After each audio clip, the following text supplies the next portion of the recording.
नमस्ते. मी आज मटकीच्या डाळीचे सांडगे बनवते आहे. त्याचं साहित्य दाखवते. ही मटकीची डाळ आहे अर्धा किलो. ही मी रात्री भिजत ठेवली होती आणि सकाळी उठून आहे ना लवकर ही अशी चाळणीमध्ये ओतून घेतली, म्हणजे सगळं पाणी त्याचं गळून गेलं आहे. म्हणजे याच्यामध्ये अजिबात पाणी नाही आहे, एकदम अशी सुकी सुकी चांगली झालेली आहे. ही अर्धा किलो आहे. आणि आता त्याच्यासाठी लागणारं साहित्य आहे, हे मीठ आहे आपल्याला चवीपुरतं घ्यायचं आहे. हे जिरा आहे, 1.5 चमचा जिरा घेतला आहे. हे हळद आहे आपल्याला म्हणजे अर्धा चमचा 1 चमचा घ्यायची आहे. आणि हे आहे ना सुकी मिरची आहे, म्हणजे बेडकी मिरची आहे सुकी, ती 1 वाटी तुकडे करून घेतलेले आहेत. आणि हे आहे ना लसूणच्या पाकळ्या आहेत. आता याचा अंदाज कसा, म्हणजे अर्धी वाटी म्हणजे अशी, म्हणजे मी 60 पाकळ्या घेतल्या आहेत, लहान मोठ्या अशा मोजून अशा, म्हणजे 60 पाकळ्या मी घेतलेल्या आहेत. आता तुम्ही 1 वाटी पण घेऊ शकता, वाटीभर पण घेऊ शकता, कारण लसूण जास्त त्याच्यामध्ये चांगली असते. आणि त्याच्यासाठी आहे ना हे धना पावडर आहे, 1 पॅकेट घेतलं आहे धना पावडरचं, कारण मी ते मिरची घेतली आहे ना बेडकी मिरची, त्याच्यामध्ये धने नाही, मिरची मसाला असता तर त्याच्यामध्ये सगळं साहित्य असतं. आता त्याच्यासाठी धना पावडर 1 पॅकेट घेतलं आहे 5 रुपयाचं. आणि हा गरम मसाला आहे, हा गरम मसाला पण 1 पॅकेट घेतला आहे मी. आता हे मी पहिलं काय करते, हे जिरं, लसूण आणि हे मिरची हे पहिला मिक्सरला लावून घेते, म्हणजे चांगला त्याचा ठेचा म्हणजे पेस्ट बनवून घेते चांगली. आणि त्याच्यानंतर ही डाळ आहे मटकीची, ही पण मिक्सरला बारीक करून घ्यायची आहे भरडीसारखी. आता ही मिरची घेते पहिली, त्याच्यामध्ये लसूण टाकायची, जेवढी लसूण भरपूर असेल ना तेवढी त्याला म्हणजे चव चांगली येते. हे जिरं आहे 1.5 चमचे आहे. आता हे आहे ना मी पहिलं मिक्सरला लावून चांगली बारीक, पाणी नाही टाकायचं आहे, असं बारीक करून घेते.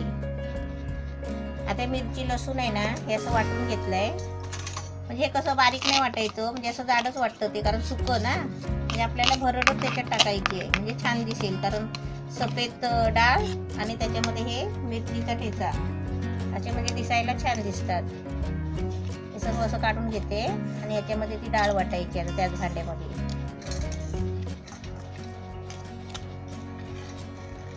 हे असं मिरचीचा ठेचा काढून घेतलाय. आता या भांड्यामध्ये आहे ना डाळ वाटून घ्यायची, म्हणजे डाळ आहे ना आपण थोडी थोडी वाटायची.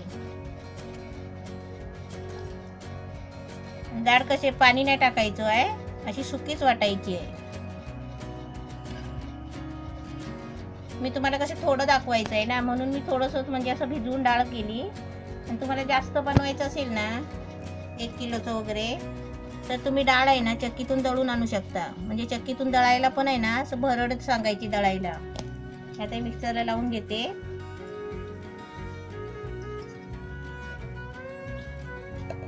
डाळ अशी चांगली सुकी वाटायची आणि जाड आहे ना अशी भरड वाटायची जरा, म्हणजे एकदमच बारीक नाही करायची, असे दाणे दाणे थोडे लागले पाहिजेत अशी वाटायची.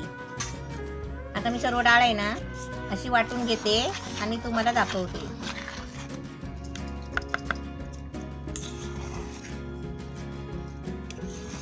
पाणी अजिबात घालायचं नाहीये, सुकी डाळ वाटायची.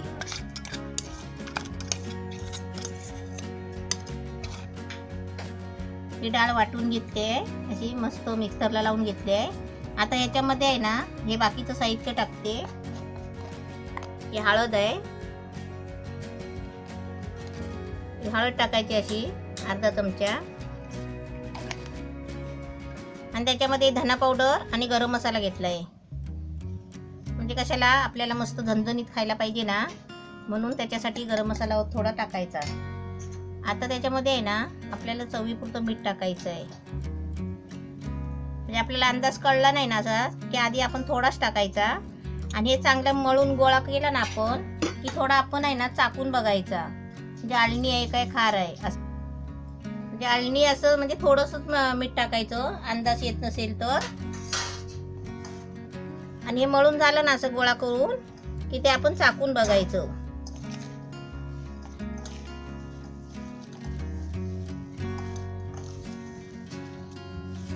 असं मस्त आपल्याला एकजीव करायचं आहे, म्हणजे सगळं हे मिरचीचा ठेचा वगैरे आपण केलेला आहे ना टाकलेला, तो सगळा म्हणजे सगळ्या पिठाला लागला पाहिजे असा मळून घ्यायचा. त्याच्यामध्ये पाणी अजिबात घ्यायचं नाही. भांड्यात डाळ वाटायला सुद्धा पाणी नाही घ्यायचं. चमच्याने फिरवून फिरवून डाळ वाटायची. जसं मी बनवते असंच बनवायचं. मस्त होतात छान. असं आता पीठ झालं ना असं मळून की आपण असं जरासं आहे ना असं चाकून बघायचं. या उजव्या हाताने चाकून नाही बघायचं, कारण का माहिती आहे का, आपण ते म्हणजे उष्ट नाही करायचं. असं थोडं डाव्या बोटाला घ्यायचं आणि ते आपण असं जिभेला चाकून बघायचं. तर मी चाकून नाही बघत कारण मला अंदाज आहे ना आता म्हणून. आणि आळणी असलं ना तर आपण म्हणजे थोडं परत मीठ टाकायचं आणि परत असा मस्त मळून घ्यायचा. आता छान आता झाला आहे मळून मस्त एकदम सुका सुका झालेला आहे. आता मी काय करते, ताट घेते आणि ताटाला तेल लावते आणि तुम्हाला हे बनवून दाखवते. आता हे तेल आहे ना थोडं ताटामध्ये असं ओतायचं आणि थोडं ताटाला चोळायचं तेल.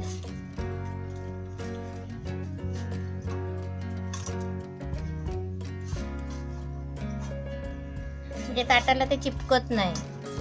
आपण ताटामध्ये आहे ना ते बनवून आता उन्हामध्ये सुकत टाकायचे. ऊन पाहिजे चांगलं सुकवायला. वर पत्र्यावर असं वगैरे तुमच्या छपरावर असं कुठे ऊन असेल तिकडे सुकवायचं चांगलं. आता बाल्कनीमध्ये वगैरे असली ना जागा चांगली ऊन असेल तर तिथे सुकवायचं चांगलं. असं तेल लावून घेतलंय मस्त. आता हे कसे मी छोटे छोटे गोळे करते ते बघा. हातात घ्यायचं पीठ आणि असं थोडं थोडं सोडायचं.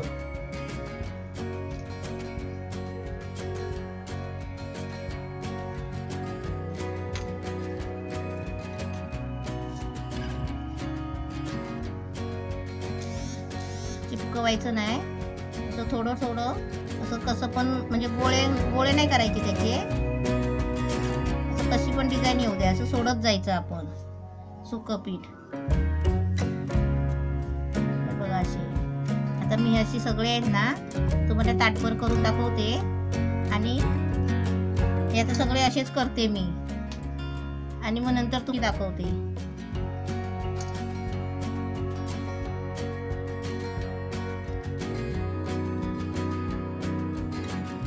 मटकीच्या डाळीचे सांडगे मस्त छान झालेले आहे. असे 4-5 उन्हामध्ये सुकवायचे आणि मस्त डब्यामध्ये पॅक करून ठेवायचे. जेव्हा पाहिजे तेव्हा आपल्याला भाजी करून खायची.